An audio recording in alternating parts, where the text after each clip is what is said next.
Hey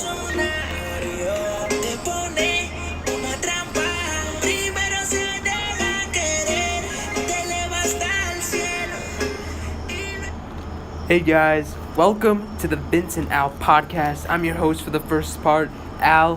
Vince and I have a very, very special segment podcast ready to go. Stay tuned, enjoy.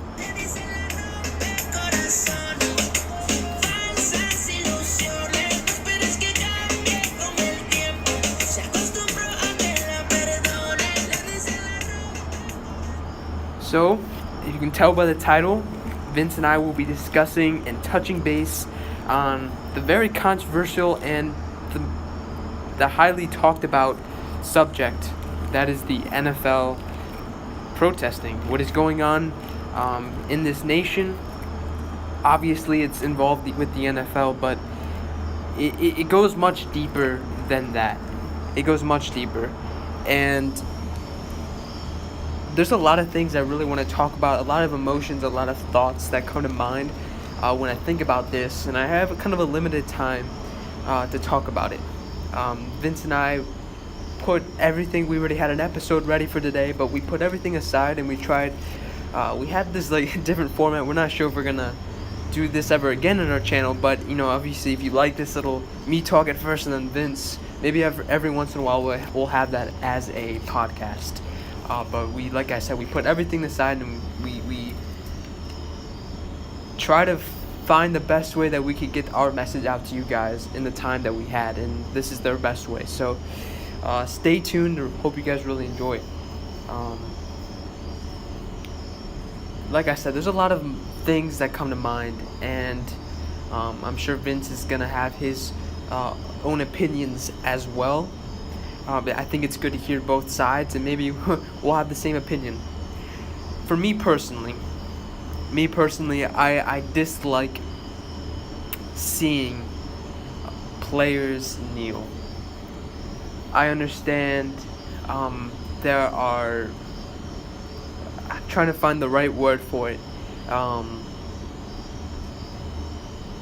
don't know, there's just unfair situations, and I understand that. And I think protesting in itself in general is important. It's very important in this nation. I'm seeing protests a lot more these past coming months and years. A lot more people are unhappy. And first of all, let me get into, I think you have the right to be unhappy. I'm not 18. I'm not 18, so I don't have the ability to vote yet. But as soon as I turn 18, I want to vote. I want to be a part of my nation. I want to be able to be a part of the decisions in my country. And I want to make the best decision, not just now, but I want for the future of this nation where I have kids. I'm thinking that far ahead. So I believe if you're over 18, you have the right as a citizen to vote. If you don't vote, that's fine. I just don't think it's fair for you to be complaining, for you to talk poorly of our nation's president, of our governors, all the political people, I guess is the right word to say. I just don't think you have the right to complain about it. You deal with it. If you voted and you dislike what you're seeing, go ahead. And obviously this is not what this protest is about, but I'm just saying, I just had to get that thought out ahead of time. If you're complaining about Donald Trump being the president, but you did not vote, I just don't think you should be talking. Here I am talking. I didn't vote, but if you have the ability to vote and you didn't vote and you're complaining about it, don't talk. That's what I personally believe. Regarding the protests, listen, there are many people that are watching. Right? I watch the NFL. I personally do not like when they kneel because I feel like it's disrespectful. I'm all aboard their protesting. I might not agree with what they're protesting about. And this past week is a huge thing because, Donald Trump takes to Twitter a lot. And I think, he has a big mouth. And I think at times, his outgoing personality comes back to bite him. But I mean, he's staying true. People elected him for being that big mouth, and he's still doing that. I don't fully agree with everything about Donald, but he is our nation's president. He is the guy who is representing. And I think I said this before, I think we just look weak as a nation when we just don't unite and we don't agree. But anyway, he took to Twitter and he said, some things, how NFL players should be fired for kneeling. Their explicit words. I don't know all about it, but I do know that he took to Twitter, and players, as they should, especially if they get if they're called a particular word by the president of the United States of America, yeah, you should be angry. I defend the NFL players on that. They should be angry. But the whole kneeling thing, I just think, is absolutely 100% disrespectful, in the manner that there are men and women that have fought for this nation, have fought for that flag, and for you to kneel, for you to sit, is disrespectful. Okay? You can protest any other way that you want, but it's very, very disrespectful to go against your flag. I had this discussion in business class today, and we were saying, if you don't like what this nation, leave. I don't think we should go to that extent. I think if you don't like what's going on in your country, you have the right to protest. That's the beauty of the United States of America. You have the right to protest. But, and I'm not going against the NFL players that they're able to protest. And I'm sure once NBA comes around, players are going to find ways to protest. Maybe MLB players are going to find ways to protest. Maybe NHL, MLS, who knows? Maybe in the trend will kick on throughout professional sports here in the United States of America. But I just, like I said, I disagree with that, with going against your flag. I think one of the things that I saw, one of the teams that protested were the Pittsburgh Steelers. And I personally, as a Cleveland fan, I dislike the Pittsburgh Steelers. And what they did made me not like them even more. The entire team sat in the tunnel, in the locker rooms, while the national anthem. And actually, if you didn't know, I think in the early 2000s, even late 2000s, players were in the locker rooms during the national anthems and then came onto the field after. I don't think if you guys knew that or not. And I think now the NFL made it an obligation to go on the field during national anthems, but that did not happen in the early 2000s. So I see what people are talking about. But the entire Pittsburgh Steelers team stayed in the locker room, stayed in the tunnel, except for one player. I forgot his name. I feel really awful about it. But he stayed out because he was a veteran. He just came out of, I think he was either a Marine or an Army Ranger or something.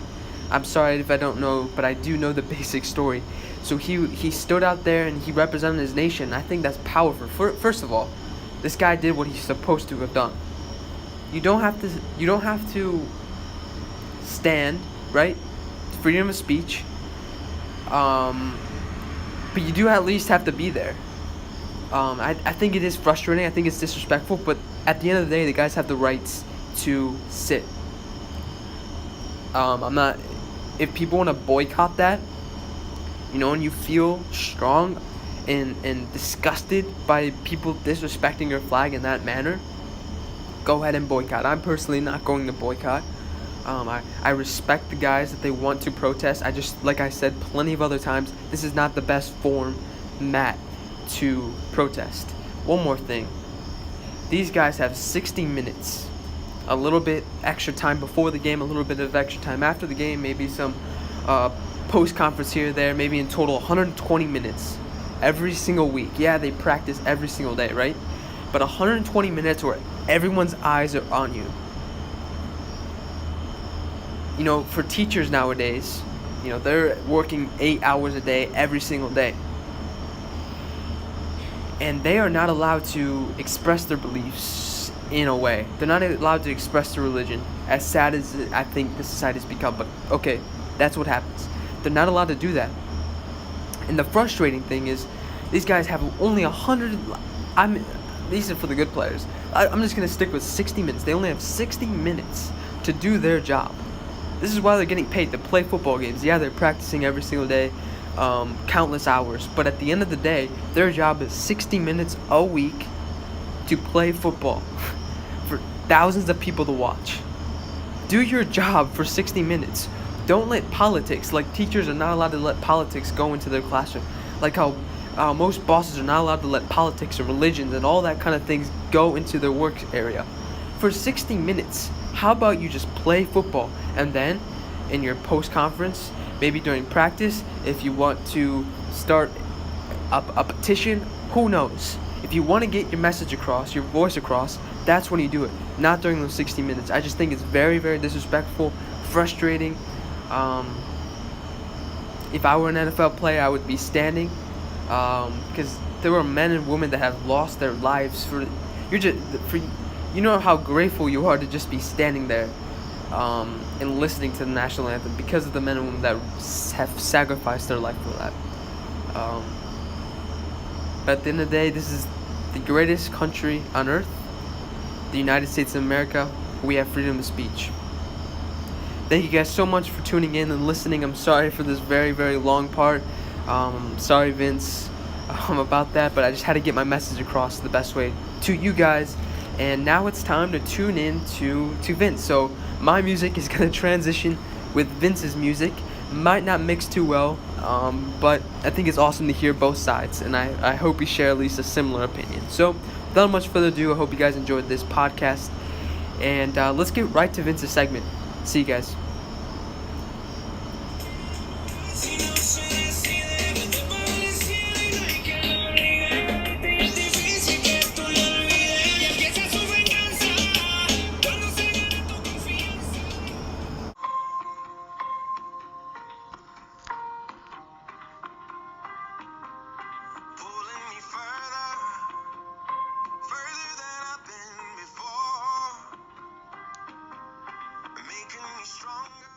Hey everyone, this is Vince. I'm gonna give my quick 2 cents on the NFL versus Donald Trump. We're gonna get right into it.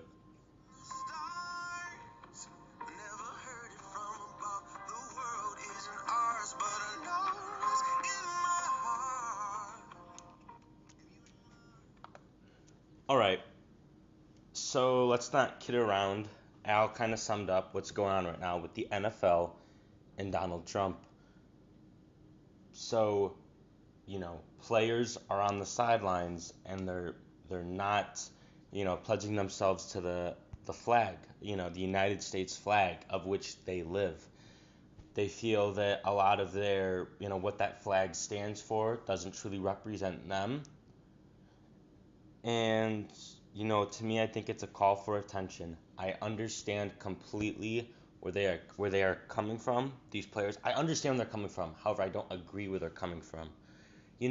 There is a reason why on that field, military men and women stand there saluting, stand there sometimes with muskets to shoot off during a ceremony.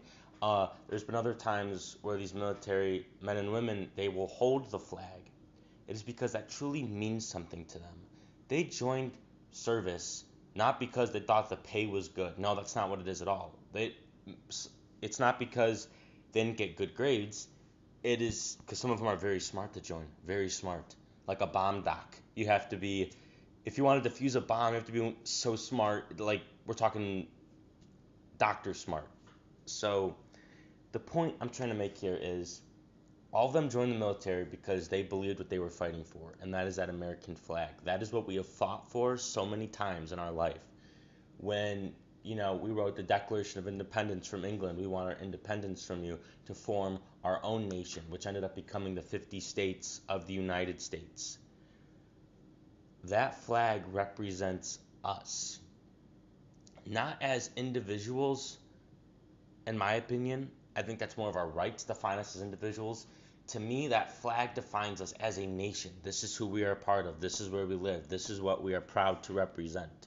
So, it seems that if a lot of these NFL players think that I don't want to be represented by this flag. And that is a shame. That is a shame.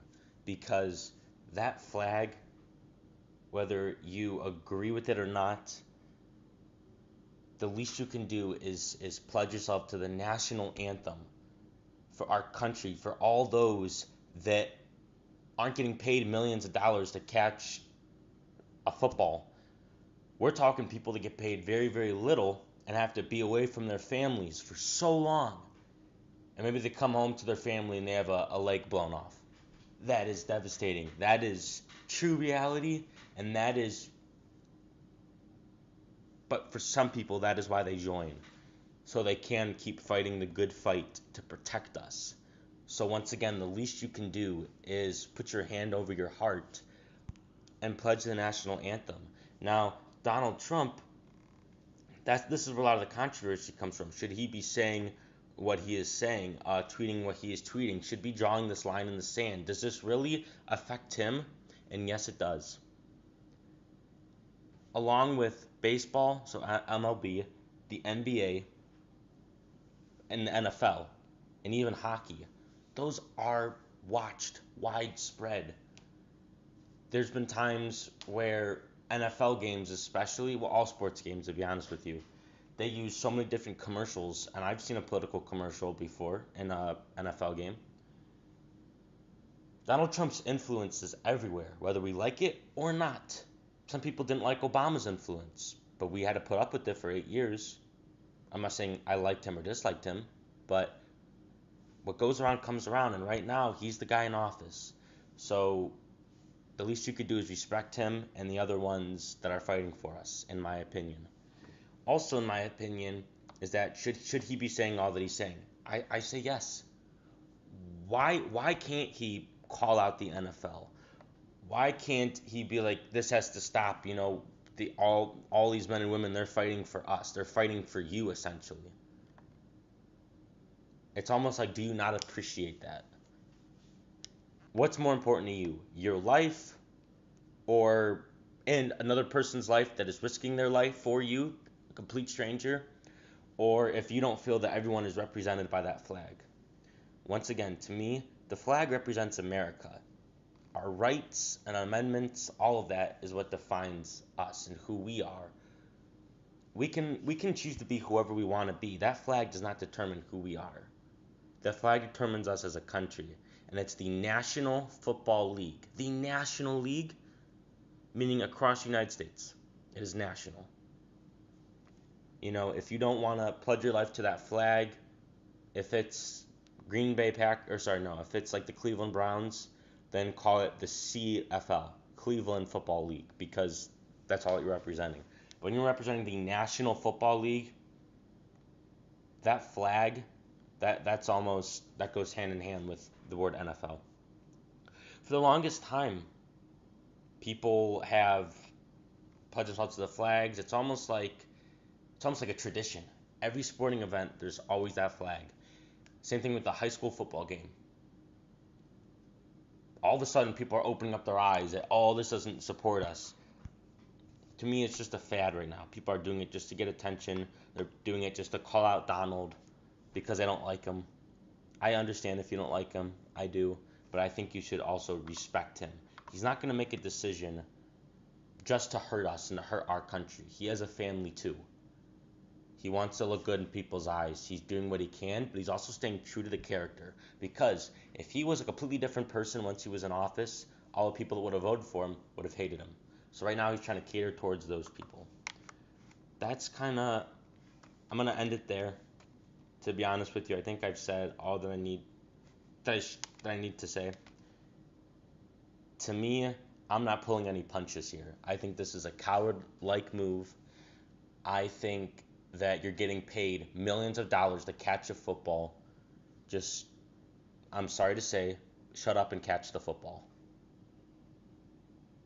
Let the people that actually are risking their lives, those should be the ones to speak up. I could be wrong on a lot of this, but that is my honest opinion. And like I said, I am not pulling any punches. I'm not. I just think this is really sad. And to be honest, if they are calling for attention, they're getting all the attention that they need. Because I found out about this. Al found out. I'm sure a lot of you have too before you even see this. Here's the quote that I'm going to end this with. A goal should scare you a little, but excite you a lot. A goal should scare you a little, but excite you a lot. To me, I would take it the other way around. To me, a goal should excite me a little, but scare me a lot because it's such a big thing to overcome. But you can overcome it. We can all overcome goals. As long as you set our mind to it, no procrastination. We sit down, we do it, and we work towards it every day. You always hear people refer to the grind. If you want that goal, you have to grind for that goal. You have to, especially if it's right in front of you. Every day, we fight the good fight. We wake up, we come home, whether it was a good thing in our day or a bad thing on our day, that was our day. But don't let that day define you. Let your future define you. But if it was a bad day, learn from that bad day. With that, guys, I'm going to wrap it up. This has been the Vince and Al podcast. Thanks for listening to the second half of the podcast where I talk. Really appreciate it. I'm pre-recording this before Al said anything. So, Al, I'm sure you did a great job, bud. And to the audience, once again, thank you so much for tuning in. We're gonna talk to you real soon.